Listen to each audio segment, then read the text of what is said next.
Pokhala presidenti wanthu osauka oyamba kuno ku Malawi. Ndimadziwa kuti ena samapumanane bwino chifukwa ndikamalankhula siku ndi siku makamaka chilungamo kukulankhulira ninu a Malawi. Pali antongwetongwe ena amene samapumanane bwino ndipo samandionera diso labwino, amafuna ine olo nditafa.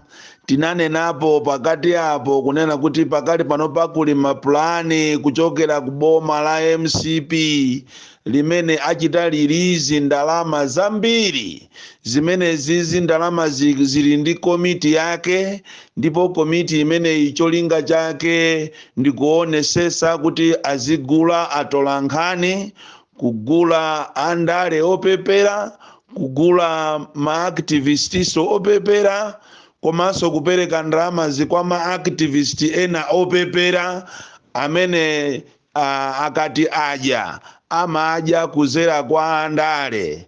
Ndipo inu a Malawi ndinu mboni kunena kuti anthu ngati amene osopano mwayamba kuwaona ayamba kutulusa maaudio omalimbana ndi anzawo akatulusa maaudio akuti munthu yo ndi activist komano ntchito yake ndikuchita vet ndikumayankha maaudio a anzake, koma ati iyo ndi activist woyimirira a Malawi.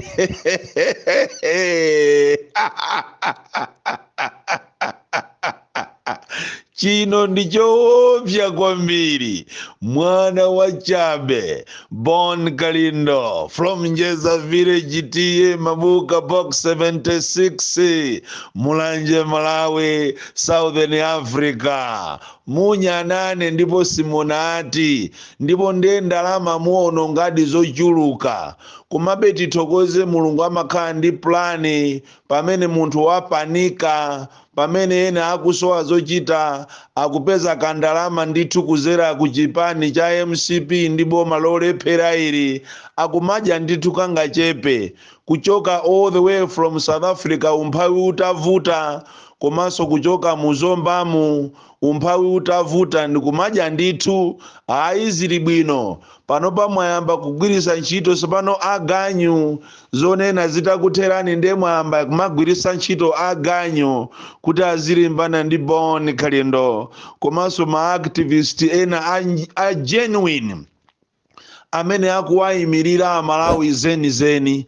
Chosangalatsa ndichonena kuti a Malawiwo aini yake a Malawi amene ife timawalankhulira, amene ife amatikonda, amadziwa okha kunena kuti amene akulankhula chilungamo ndi ndani. Ndi chifukwa chake ma social media mukungotukwanidwamo chifukwa a Malawi anakudziwani. Koma above everything ndikufuna ndikuwuzeni kuti ine sindimagwedezeka. Ndipo ndimamva mawiki apitawo kuti ati ine ndili mmodzi mwa anthu amene akufuna kuchosedwa moyo wawo muno Malawi, limodzi ndi Timothy Ntambo, Born Kalindo, Ntanyiwa, komanso Nyamata Wabakiri Muluzi TV. Ndafuna ndikuwuzeni kunena kuti mwina enawo mukonza kuwakwanisa kuchosa miyoyo yawo, koma ine ndine woopserapo kwambiri. Ndipo I'm waiting for that day limene muzakonze chiwembu chanu khandi anthu akunja khandi akuti kuti muzachose moyo wa ine, muzayerekeze muzaone zimene ziti zizachitike. Mwina mmango ndiona, ndipo I am even ready to die for Malawians. Koma zokuti inu mungandinyumwise ine kuzera ati kwa maactivist opanda ntchito amene ana atha kalekale, ine sindingagwedezeke ndipo sindimaopa munthu. Ine ndimangoyima pa chilungamo, ndipo tazayerekezeni muzaone zimene a Malawi azakupangeni. ndipo tumusaone ngati chani iyayi Amalawi ndi anthu okwiya kwambiri mu boma limeneli ndi boma limeneli la MCP, boma la nkhanza kwambiri, boma limene ana ena munkangomva kuti kunali MCP chipani cha nkhanza, chipani chokupha, chipani chodyesa anthu ng'ona. Ndiganiza tsopano mwazionera nokha kunena kuti MCP si chipani chozavotera.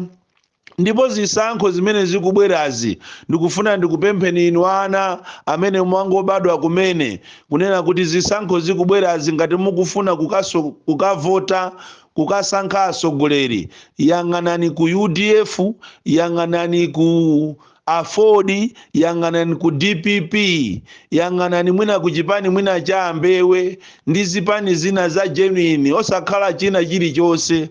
Si chonse chati chubwi ndiye kuti chaoloka, ayi, koma chati kapakapa ndiye chaoloka. Ana inu musamasusuke motero kuti ngakhale AIMF yachita kulengeza kunena kuti ngati kuti kukhale ziko limene anthu ati akumane ndi mavuto, ziko limene anthu akumane ndi mavuto opsa, IMF ti imeneyoyo ndi ziko la Malawi, kumene zinthu zikwere molapisa kwambiri. Chaka chake chinocho cha 2024 ati ziko la Malawi onenatu azungu IMF ija imathandiza ziko la Malawi paja mmaziwa ana inu eti, mwina simuziwa ana inu eti, ngati kuli ziko lopempha limene linaphunzitsa anthu kupempha amene mmaona opemphawo, ziko lake ndi la Malawi. Ndi akunena kuti ati ziko linolo kukhala njala, zinthu zikwera kuposa pa Zimbabwe.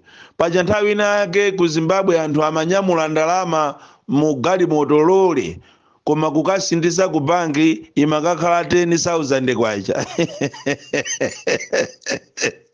Kunonso ku Malawi zichitika. Tikunena kuti mukamasankha mayina ama president muzikaona kuti kodi zina la president ili ndi ndani, chifukwa akunena kuti ati china chilichonse kunoko chakwera ndipo chikwera chizakweranso. Ndiye osamakasankha dala mayina a zinthu zokuti mukuchita kuoneratu kunena kuti chimene ndagwirachi chakwera, ichonso chakwera. Ayi, musamakasankhe mayina ngati amene wa ana inu.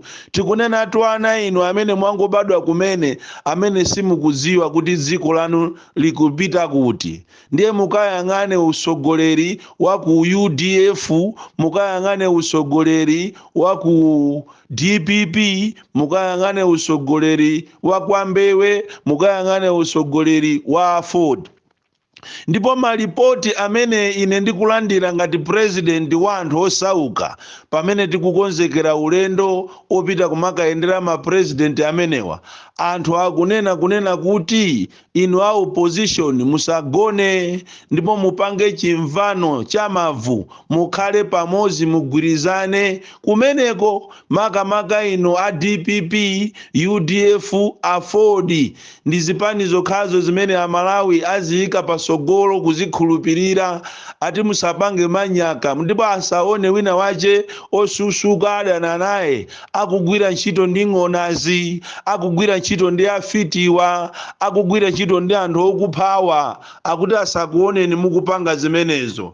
Uwu ndi uthengatu umene ukuchokera kwa Amalawi amene akukumana ndi mavuto woopsa mu ziko lawo, ndipo sizinayambe zachitikapo.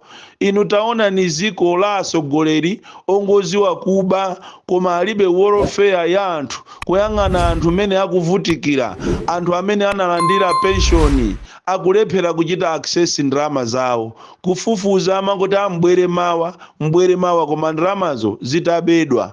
Anthu ena akumapita kuti akatengeza compensation zawo, koma kupita kwa mangoti ayi mbwere mawa. Ma ministry mu anthu akuzunzika, ngakhale ma ministries ena mazi kulibe, magesi kulibe.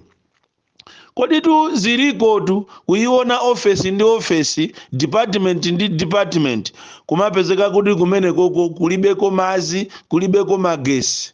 Ziliko ulamuliro umene wachakwera muziko la zinthu zokuti zingokwera deire, ndipo anthu akuzunzika kopya muno Malawi.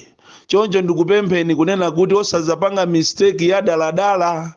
Mfaje palipo mistake tu ya mistake, ayi osazapanga mistake ya daladala kunena kuti mukavotere soizi. Mwaziona zimene kumene zikupitako, mukapanga masewera tonse tizagulisidwa komanso tonse tizaphedwa. Inu tangoyang'anirani nkhani ya Cyclone Freddy. Kodi kupanda azungu kapena maiko ozungulira nawo ngati Tanzania, Zambia kutithandiza ndi mahelikopita tinali ndani ife? Tikunena pano pa boma linalandira ndalama zambiri koma akulephera recovery plan. Misewu imene inachitidwa affected nthawi ya Cyclone Freddy idakalimomo. Mwachisanzo tapitani kumuloza boda kumulanje, kulimbuli uko kwa Daudi Chida, ndiye muzungulire ngati mukufuna muzipita kuchiringa simukafikatu. Mukhale ngati mukupita kwa Manyamba simukafikatu. Mukhale ngati mukupita kusuka sanje simukafikatu. Misewu kumene inasekeka yonse chifukwa Cyclone Freddy chatabwera, anazula miyala, anazula mitengo, anakumba misewu chifukwa tu amene anali Napolo weni. Ndizomvesa chisoni kunena kuti anthu akumeneko okhala kuchiringa, okhala kusuka sanje, kuphatikizatu ame paja kumene kuja kuli kampu ya ame pajanso maja mahelikopita alibe, akuzunzika kopsa kuti azikagadira kumene kujako. Mizi ya kumene kujako kwanamwera, anthu akuzunzika kwambiri. Konse kuja konse tikapita palimbuli kuntunda uko, tikapita chakwe estate uko, konse kuja ngakhale sukulu ina ili pakati pa miyala, kuzungulidwa ndi miyala. Anthu akuzunzika kwambiri, koma asogoleri athu chimene akuziwa ndi kuba, angoba basi. Palibe chimene akuziwapo chokuti ati angakhale ndi nzeru kuti achite maplani okuti akonze misewu. Ndiye msewu woti umene opita kuchiringawo amene amauyendera ndiye mwe uja wamwalira uja Chilima uja, amene akukoma lero uja, amene akuchemereredwa lero uja ndi aboma. Chilima uja akati akafika pa nsonkhano anthu ndikumamuona ngati galu. Lero aboma uko amamva kumanena kuti ayi Chilima anali wabwino, was a man of integrity, amene anali ndi vision. Umangoziwa kuti koma ufiti ulipo, ufiti kunja kuno uliko, satanic iliko. Lero kamaona MCP awama akumavala ngati president wa ku Korea awa, kumaona amene aja wakusekerera, umaziwa kuti aye zonadi kunja kuno ufiti uliko. Abale anga ambiri inu simukaziwa, iyi ndi MCP. Chonde ndikukupemphani ine ngati president wanu wa anthu osauka, osazavotera so MCP. MCP ndi chipani chopsa, ndi chipani chokupha, ndi chipani chang'ona.